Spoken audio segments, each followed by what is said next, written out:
kulanti wacan oo wanaagsan idin lahaantiinba kuna soo dhawaada qaybta saddexaad ee taxanaha sheekada guurkii aan lagu badhaadhin ee baxsan iyo buraale dhex martay. waa sheeko ka hadlaysa waaye iyo walbahaar ku habsaday hooyo noloshu seegseeg ka gashay, gabadh gayaankeed xulatay oo haddana xila xumaysatay, gabadh guri wanaagsan iyo hooyo gaari soo korisay, talooyin iyo tusaalooyin dhaxalgalana la soo siiyey, haddana marin habowday. waa sheeko tusaale u ah qof kasta oo nool iyo mid kastoo noolaan doona. waa sheeko ay cilmi iyo casharre aan duugoobin ay ka baran karaan gabadh iyo wiil kasta oo guurdoone. waa sheeko xanuun iyo xasuusa leh.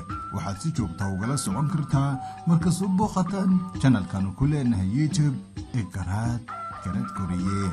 kuna soo dhawaada qaybta saddexaad ee taxanaha sheekada guurkii aan lagu badhaadhin. inkasta oo aysan wax daryeela ku qabin, haddana warka ku saabsan guurka buraale wuu ka nixiyey baxsan. hagardaamo iyo naxdin ayuu ku siyaadiyey. wiirsiga xanta iyo xeeladaysiga dumarka dhigeeda ku hayaan ayuu ku sii siyaadiyey.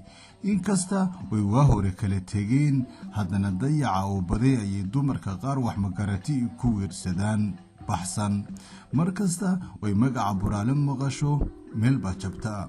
waxay aaminsan tahay in habaar ku dhacay darteed calafku ku qasbay buraale. marka ay sidaas ka fikirtaa waa marka ay xumaanta buraale qaadi kari weydo. way soo ogtay in sheekadooda hore ay ku bilaamatay jacayl xaddaaf ahaa way wadaageen bilowgii hore. nolosha ayaan wanaaggeeda lagu waarin ee wakhtisan wuu jiray ayay hoos isuga caqli celisaa marka ay arrimuhu qaar ku murugaan. inuu yahay daayac khayral-mas-uula waa waxay si fiican u baratay markii ay kala tegeen, oo aanu maalin qudha soo jalleecin dhanka ubadkii uu dhalay. wakhti weliba waayihiisa leh. noloshuna xaalad kasta oo ku soo marta haddii aanay nafta kaa qaadin marunbaa laga baxaa.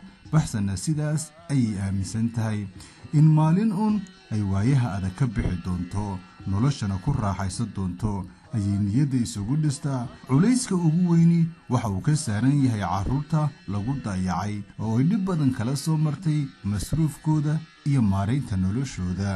ninka aan maalin qudha ubadkiisa ka soo horwareegin, waxay joogaanna ka warqabin, cid kastaana og tahay qofnimadiisa iyo sida uu qoyskiisu ku burburay, ayay haddana gabadhi caawa aroos u tahay oo isaga nolola wadaagaysa. haddii dumarka Soomaalidu ay wax ku qaadan lahaayeen dhibaatooyinka gabdhaha kale ee dhigooda soo maraan, waxay ka dhaxli lahaayeen feejignaan iyo inaanu cidla ka helin bahal dadcuna oo hore u soo halligay nolosha gabadh kaloo walaashiya, maantana doonaya inuu mid kale halligo. waa kala warlayin buraale iyo naagta caawa arooska u ah. isma oga agoon iyo ninkii aabbaheed dilay. ismaan lahayn qof aan ka warqabin xumaanta buraale ayaa ku nool degmadeenna, balse maantaba ogaaday oo gabadhaasba caawa bahal afka ugamay gasheen haddii aqoon fiican u lahaan lahayd.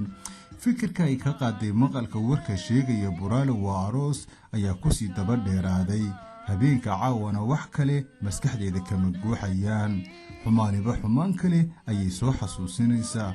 xumaanaha uu ku sameeyey kuwa ay tiro ku soo koobi karto maaha haddii caawa iyo berriba tiriso. waxa saciil iyo cadha ku haya gabadha caawa uunsiga u shidanaysa buraale, iyaduna aan kaba warqabin xumaanta uu baxsan ku sameeyey buraale, amaba aan dan iyo muraad toona ka lahayn waxa buraale iyo baxsan dhex maray. xasuusaha guraacan ee madaxeeda ku soo dhacaya baxsan tira male. waxay isugula hadlaysaa waxaan ahaa cadrad aan isaga hortii nin u faydin bowdadeeda. waxaan ahaa shabad aan sheeko baran isaga hortii. waxaan ahaa gashaanti gayaankeed xulatay haddana xolo xumaysatay. haddii aan ka warqabi lahaa inuu yahay qof aan dad iyo bahal toona ahayn, weligay xelo uma noqdeen, agtiisana kama soo tooseen. miyuuse calafku isku kaa sheegayaa? marba marka ka dambaysa ayay sii murugoonaysaa. saacadaha habeenka ayaa iskuraya, waana wakhti dadka intiisa badani seexdeen, balse baxsan waxaa madaxeeda ka bixila buraale caawa waa aroos. miyay hinaastay mise doogo eel iyo dhibaatooyin hore oo laabteeda jiifay ayaa ku dilaacay mise waxayba ka naxsantay gabadha walaasheed ah ee caawa xila u noqotay buraale oo ah qof dadnimana ka tegay bahalna aan gaadhin miday doontaba ha noqoto ee waa habeen ay hurdo siixan weyday baxsan markay xaaladdu ku adkaato ayay alla xasuusataa in wax waliba qadarka eebba ku dhaceen haddana aan waxba laga qaban karin haddiiba ay caawa xor tahay caafimaadna qabto waa wax allo loogu mahadnaqo ayay iskula hadashay saacadaha habeenka ayaa ku dhowaaday saqbadh waxayna indhaha isku qabatay iyadoy maskaxdeeda ku soo dhacayaan heesay midhaheeda ka mid yihiin allihii joogay baa jira mar kasta way xaaladdu ku murugto ayay midhaha heestani madaxeeda ku soo dhacaan sidaas ayayna ku seexatay habeenkii saddexaad ee baxsanna ku idlaaday waxse waagu ugu baryo aynu eegno qaybta afaraad ee xalqadaha sheekada baxsan ayaad kaga bogan doontaan halka xaalkeedu ku dambeeyo intaynu toddobaadka soo socda isugu imanayno qaybta afaraad ee guurkii aan lagu badhaadhin ee baxsan iyo buraale dhex maray waxaan idinkaga tegayaa nabadgeliyo waqtibaha idin wacnaado haddii sheekadan kuwa ku tagana aad doonayso inaad daawato kusoo biir garaad koriye oo ka mid noqo asxaabta ku xidhan